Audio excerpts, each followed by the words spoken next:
Well, let's now turn to the question is how do we actually decide which position to adopt on an ethical problem or on any philosophical problem? Now we've decided the truth, or at least for the time being, we're going to you're going to play along with me, that the truth of ethical statements is not relative, it's objective.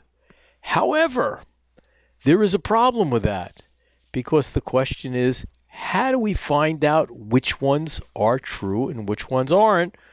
We don't have this direct connection to the truth. And you don't have 1-800, GOD that you dial to get the answer. There's no website you can go to get the answer. So how do you figure out which position to adopt? Which is the correct position? Which one's ultimate claim, expresses the truth?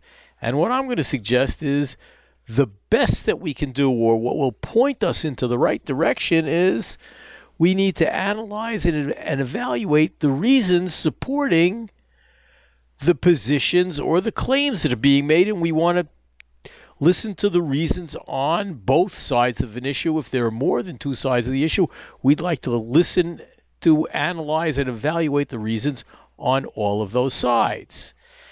And in evaluating these, we're going to look at one factor versus the other. We're going to look at logic versus rhetoric. Now, some of you may have heard about rhetoric in some of your English classes.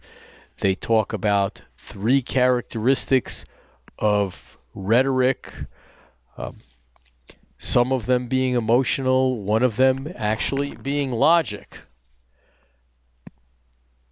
You might have heard the Aristotelian distinction. I'm not going to bother you with it right now. However, the distinction that I'm making here, or that I'm trying to get you to focus in, is when I talk about logic is going to help us evaluate the reasons to make the decision, is we're making these decisions using reason rather than emotions.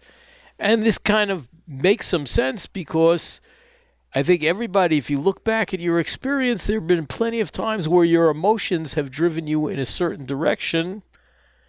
For instance, that this would be the best person for you to hang out with, etc.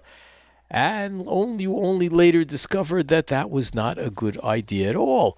So that's why, at least in deciding questions of morality, we ultimately want to use our reason. And keep in mind, in evaluating the reasons, we want to look at it this way. Sometimes people look at it, it's like a debate. That is, who's going to win the debate? If you think about it, when we have a presidential election or any major election that they televise debates for, when you're watching the debates, are you really looking to hear the candidate's answer to a particular question? Well, you probably shouldn't be, because the candidate's position usually is not a surprise, and you don't all of a sudden discover one at a debate, but rather you're looking for who wins the debate, whatever your criteria. Who looks stronger? Who looks like a guy you can trust? But we're not worried. We don't care who's advocating what position. What we're doing is, over here on the left side, the green side, we are seeking the truth. So in looking at arguments, we're going to have to take the best arguments on either side and evaluate them. And that's going to help us decide what's rational to believe, what we have really good reasons for believing, and that's probably what we should believe, or that is what we should believe, because that's our best guide to the truth. And if you think about it, what we're going to be doing is functioning like a jury in a trial.